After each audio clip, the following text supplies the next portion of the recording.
সাহায্য চাও বলো? দুনিয়ার মানুষ আমরা, আমাদের জ্ঞান হচ্ছে একেবারে সীমিত। আমরা যদি আমাদের কোনো সাহায্য সহযোগিতা দরকার হলে আমরা চাবো কি, যেহেতু আমরা যদি এখানে কোম্পানি কর্মচারী নাই, আমাদের কাতারে একটা বড় একটা কোম্পানি আছে ইউসিসি কোম্পানি নাম। তো আমি আমাদের ছাত্রদেরকে বা আমাদের মুসলিমদেরকে বোঝানোর জন্য সহজ করি আর কি, যে ইউসিসি কোম্পানির মালিক এসে বলতেছে তুমি কি সাহায্য চাও।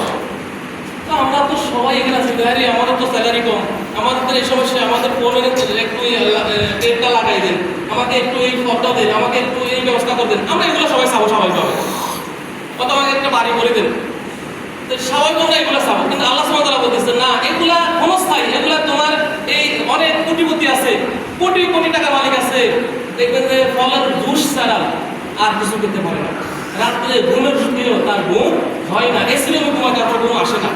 যে এগুলো চাই কোনো ফায়দা নাই। তুমি এমন একটা জিনিস চাও যেটা তোমার দুনিয়া এবং আখিরাতে কাজে লাগবে।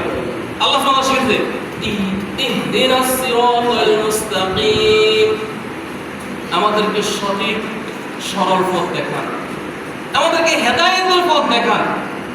এই হেদায়েত যারা পেয়ে গেছে তারা কামিয়াব। একজন দিন মজুরি অথবা আমাদের মানে যারা একবারে এই রিক্সা চালক যারা আছে, দেখবেন যে তার কাছে অট্টালিকা নাই, তার কাছে প্রাসাদ নাই, তার কাছে এসি রুমে থাকে না। যদি ওই ব্যক্তি হেদায়েত প্রাপ্ত হয়, তার সাথে বড় ধনী পৃথিবীতে আর কেউ নাই। অথচ 10 তলা 20 তলার মালিক, সে যদি হেদায়েত প্রাপ্ত হয়, সে হলো মিসকিন, পৃথিবীতে সবচেয়ে বড় মিসকিন। সে হেদায়েত দেয়। তাহলে আল্লাহ তাআলা আমাদেরকে এমন একটা শিখিয়ে দিতে, তুমি আমার কাছে এমন জিনিস চাও যেটা তোমার কাছ থেকে কখনো যাবে না। ইহদিনাস সিরাতাল মুস্তাকিম। হ্যাঁ, এবার বলছে আল্লাহ তাআলা সিরাতাল্লাযীনা আন'আমতা আলাইহিম, ওই সমস্ত লোকের পথ যাদেরকে আপনি নিয়ামত দিয়েছেন, যাদেরকে আপনি হেদায়েত দিয়েছেন, ওই সমস্ত লোকের পথ দেখান।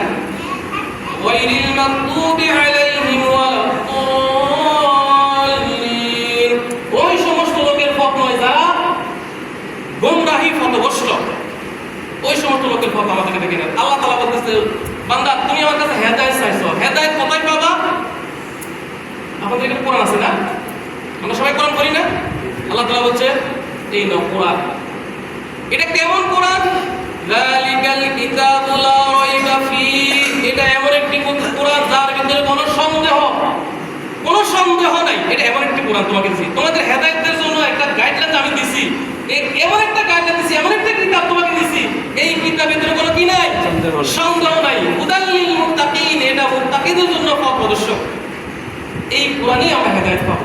আজকে আমরা কোরআন থেকে শিখব, সেই কোরআনে আল্লাহ তাআলা বলেছে কদ আফলাহাল মুমিনুন, মুমিনরা সফল হয়ে গেছে। তাদের এক নম্বর বৈশিষ্ট্য হচ্ছে আল্লাযীনা হুম ফি সালাতিহিম খাশিউন, তারা সালাতের মধ্যে, নামাজের মধ্যে বিনয়ী। নামাজটা বুঝে বুঝে পড়তে হবে। প্রথমে নামাজে এই যে আমরা সূরা বললাম, অর্থ সহ বললাম, এইভাবে যখন আপনি অর্থ পড়তেছেন তখন আপনার মাথা, আপনি আরবি পড়তেছেন মুখে, আপনার ব্রেনটা কাজ করে যে আমি এই কথাগুলো বলতেছি।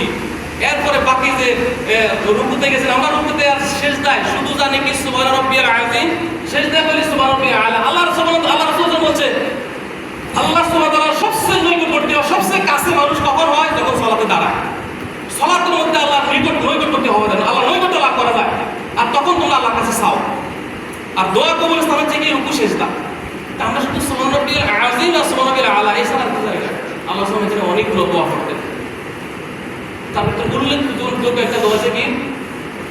সুবহানাকা আল্লাহুম্মা রাব্বানা ওয়া বিহামদিক আল্লাহুম্মা আগফিরলি। এই দোয়াটার শানে নজরুল হিসেবে আমরা বলতে পারি যে সূরা নাসর, ইযা জাআ নাসরুল্লাহি ওয়াল ফাত, বলছে যখনই আসবে আল্লাহর সাহায্য এবং বিজয়। ইযা জাআ নাসরুল্লাহি ওয়াল ফাত ওয়া রাআইতান নাসা ইয়াদখুলুনা ফি দীনিল্লাহি আফওয়াজা, তখন আপনি দেখবেন মানুষদেরকে দলে দলে আল্লাহ দিনে প্রবেশ করতেছে। এই যে একটা খুশির সংবাদ যে আসছে, তখন কি করবেন? ফাসাব্বিহ বিহামদি রাব্বিকা ওয়াস্তাগফির, তখন আপনি আল্লাহ তাসবিহ গণনা করুন, তার প্রশংসা সহকারে, এবং ওয়াস্তাগফির, তার কাছে ক্ষমা চান। ইন্নাহু কানা তাওয়াবা, নিশ্চয়ই তিনি তওবা কবুলকারী। ওই এই সূরা নাসরের শানে নজরুল হিসাবে আল্লাহ সাল্লাল্লাহু আলাইহি ওয়াসাল্লাম যতদিন পর্যন্ত এই সূরা নাযিল হওয়ার পরে ততদিন জীবিত ছিলেন, রুকু এবং সিজদাতে রাসূল সাল্লাল্লাহু আলাইহি ওয়াসাল্লাম বলছেন সুবহানাকা আল্লাহুম্মা রাব্বানা ওয়া বিহামদিক আল্লাহুম্মা আগফিরলি। আমরা অনেকে জানি না এই দোয়া সম্পর্কে, আমরা জানি না। আর রাসূল সাল্লাল্লাহু আলাইহি ওয়াসাল্লাম অনেক দোয়া বলতেন, সুবহান কুদ্দুস রব্বুল মালাইকাতু ওয়ার রূহ, অথবা রুকুতে বলতেন আল্লাহুম্মা লাকা রাকা'তু ওয়া বিকা আমানতু ওয়া লাকা আসলামতু, খাশা লাকা সামঈ ওয়া বাসারি ওয়া মুখি ওয়া আযমি ওয়া আসমি ওয়া মাস্তাকাল্লাত বিহি কদমি। জানি না আমরা কত সুন্দর সুন্দর এগুলো নিয়ে আলোচনা করতে গেলে আমাদের তোমার প্রকার কিন্তু আরো 5টা দরকার। এই জন্য আসলে ওইদিকে আলোচনা করার সুযোগ নেই। আমরা